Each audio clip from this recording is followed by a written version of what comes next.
The story you grew up with isn't the story that was told. And that's not an accident. Today, we're starting a series. Over the next week, I will be uploading a dedicated deep dive for each of these stories, one video per day. So bookmark this channel, because each one gets darker and more psychologically complex than the last. Imagine this. You're 5 years old. Your parent tucks you in and begins reading a fairy tale, something safe, something perfect for bedtime. But here's what they're not reading to you. The version where Little Red Riding Hood gets violently assaulted in the woods. The version where Cinderella's body is mutilated to fit into someone else's design. The version of Sleeping Beauty that involves rape while unconscious. These aren't edgy reinterpretations. These are the original stories. And they were systematically, deliberately erased from history. Today, we're looking at the fairy tales they deleted. Stories so dark, so unsettling, that entire institutions worked to bury them. And more importantly, we're asking, why? Because the answer reveals everything about who controls our narratives, what truths we're not supposed to know, and what those deletions cost us.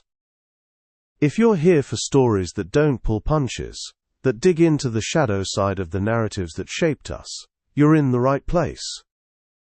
But fair warning, once you know what these stories originally said, you can't unknow it. Let's go. Little Red Riding Hood. The wolf was never about the wolf. You know this story. Girl in red, dark forest. Wolf. Moral: don't talk to strangers. Here's what you don't know. There was no wolf. The original Little Red Riding Hood, that circulated through European oral tradition, particularly in 10th century France, wasn't about a supernatural predator. It was about a human predator, a man who hunts a young woman in the woods. The story was explicit about predatory behavior. The man overtakes her, kills the grandmother, and positions himself to isolate the girl. The dialogue we all know. What big eyes you have, wasn't cute. It was the predator cataloguing her, assessing her, making violence feel inevitable. But by the 1690s, when Charles Perrault published the official French version, the threat had changed. The real predator, the man in the community, was replaced with a fantastical wolf. The message shifted from "recognize actual danger in your world" to "girls who disobey deserve what they get." That's the deletion. That's the institutional silencing of a survival story and its replacement with a compliance narrative. Why does this matter? Because every time we tell children the sanitized version, we're teaching them that danger is fantastical, not realistic. We're priming them to be unaware of actual threats. We're removing a story that was useful, one that taught girls to recognize predatory behavior and fight back. The original version survived longest in isolated rural communities, but by the time the Grimm brothers published their version in 1812, the wolf had already become firmly established. The predator had been replaced by a metaphor. The story was no longer dangerous, no longer true. Want to understand the full psychological architecture of how grooming operates within this narrative? How predators weaponize trust? How the story itself is a blueprint for predatory tactics? This series continues daily. Part 2 releases tomorrow. Hit the notification bell so you catch it the moment it goes live. Sleeping Beauty, the part where consent doesn't exist. Disney's version is simple. The prince kisses the sleeping princess. She wakes up, and they live happily ever after. But Giambattista Basile's 1634 original, the version that actually existed for centuries before Disney sanitized it, tells a very different story. The prince doesn't kiss her awake, he rapes her while she's unconscious. And she gets pregnant in her sleep. In Basile's Pentamerone, the girl, Talia, falls into a death-like sleep after pricking her finger. Her family keeps her in a glass coffin, preserved like a doll. A king passes through, sees her, and doesn't wake her with true love's kiss. He violates her. She gives birth to twins while still comatose. She only wakes up during labor, during the physical trauma of childbirth. When she does wake, she's a mother to children conceived through violence she never witnessed or consented to. She eventually marries the king anyway due to 17th-century narrative logic, and it's framed as a happy ending. What's the actual story here?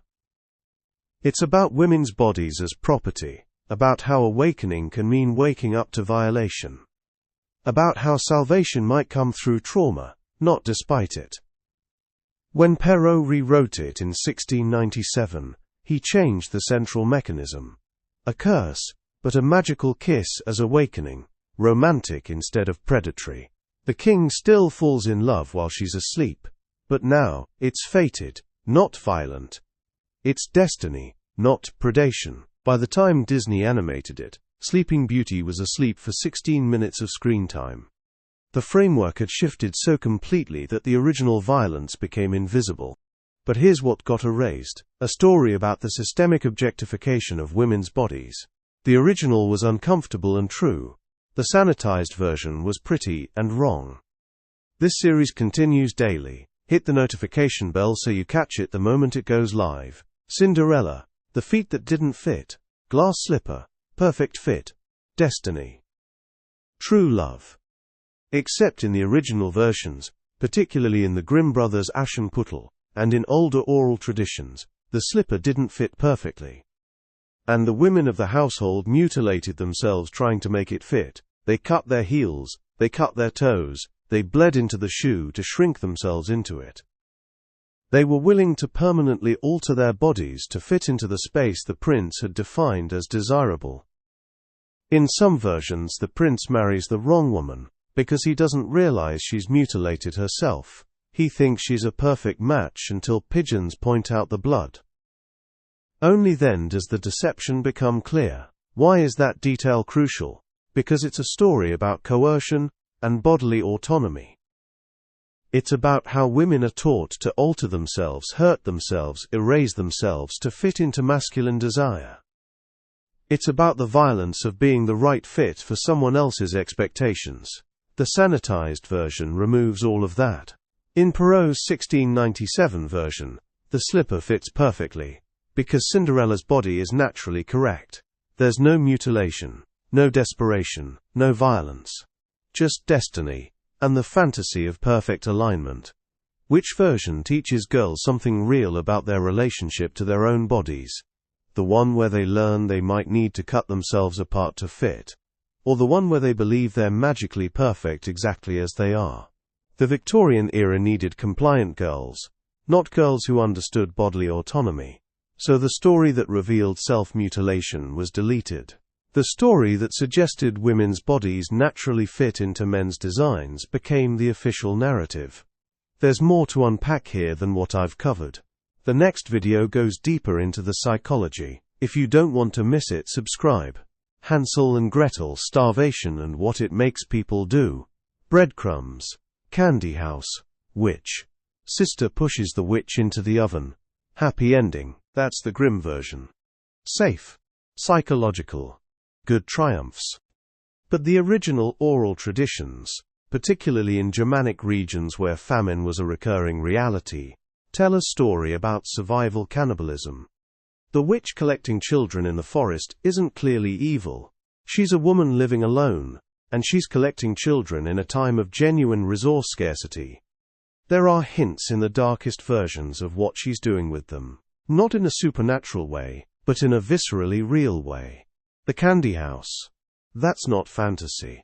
It's a starvation-induced hallucination of impossible abundance. And in some versions, the witch is actually a former parent, someone who became monstrous through her own starvation and desperation. Why did this disappear? Because it's a story about how scarcity transforms people into predators. It suggests that morality is a luxury reserved only for the well-fed. It implies that society bears responsibility for creating the conditions that turn humans into monsters. The Grimm brothers couldn't publish a story suggesting that poverty creates predators. That was ideologically dangerous. So they made the witch clearly evil, someone to be feared and destroyed, rather than understood. They added paranormal details. They transformed a story about human desperation into a tale of defeating evil incarnate. But the folk versions told the truth. In times of scarcity, people do unthinkable things. And the line between victim and predator becomes blurred. The real psychological breakdown of what's happening in each story continues daily. You'll want to see it. Subscribe so you don't miss it. Snow White, the Prison of Beauty. Mirror, mirror on the wall. Beautiful princess. Evil queen obsessed with appearance. But the older Germanic versions tell a darker story. Snow White isn't a triumph. She's a prison. She's so beautiful that the huntsman can't kill her. She's so beautiful that the dwarves protect her. She's so beautiful that a prince's kiss revives her. Her entire narrative is passive. Things happen to her, based purely on her appearance. She has no agency. She's an object of desire, circulating through a system that values her only for her appearance. The queen isn't just vain. She's trapped by an obsession with maintaining her only source of power, beauty. Snow White is trapped by being beautiful. Everyone is imprisoned by appearance itself. The psychological horror here is what it means to be a woman whose only value is your face. The original stories lean into this. But the Grimm version reframes it as a romantic adventure, beauty as reward, appearance as virtue, and passivity as something to be cherished. Snow White and the Queen are both trapped in a system that has decided women's only value is aesthetic. The more profound truth got buried under happy endings and the notion of true love. And if you're here because you're tired of sanitized versions of things, because you want the real story, you're not alone. That's this entire channel. Subscribe if this resonates. The Little Mermaid. What Andersen actually wrote. Disney's Little Mermaid. Girl wants to be human, falls in love, transforms, and lives happily ever after. Hans Christian Andersen's 1837 original. The girl transforms, suffers in agony with every step, watches the prince marry someone else, then commits suicide. In Andersen's version, every movement on land causes pain, as if she's walking on knives. She endures it for love, but the prince falls for a different woman. The mermaid can't kill him to reverse the spell, though the witch offers that option. She can't return to her old life. So she throws herself into the sea at dawn, transforming into foam and, in Andersen's Christian framework, eventually into a spirit of the air, earning the possibility of an immortal soul through good deeds. This isn't a minor change. This is the difference between a triumph story and a story about spiritual annihilation. Andersen's tale explores what you lose when you completely transform yourself for someone else. It's about the agony of inhabiting a body that isn't yours, about loving someone who doesn't love you back, about discovering your sacrifice was meaningless. It's a story about the psychological cost of self-erasure. Disney needed a story about dreams coming true. It needed romance, not suicide. It needed to tell girls that complete self-transformation is rewarded, not that it leads to annihilation. But Andersen's version is closer to the truth. Sometimes you remake yourself entirely for love, you destroy yourself in the process, and nobody wins. Rapunzel, Captivity, Pregnancy and the Myth of Rescue. Girl in the tower. Long hair. Prince climbs up. An evil figure discovers them. Escape. Love conquers. Most versions skip over what happened inside that tower. In Giambattista Basile's 1634 version, Petrocinella, while the prince visits the tower, he impregnates the girl. When the captive figure discovers the pregnancy, she realizes the pregnancy, and either throws the girl out or abandons her in rage.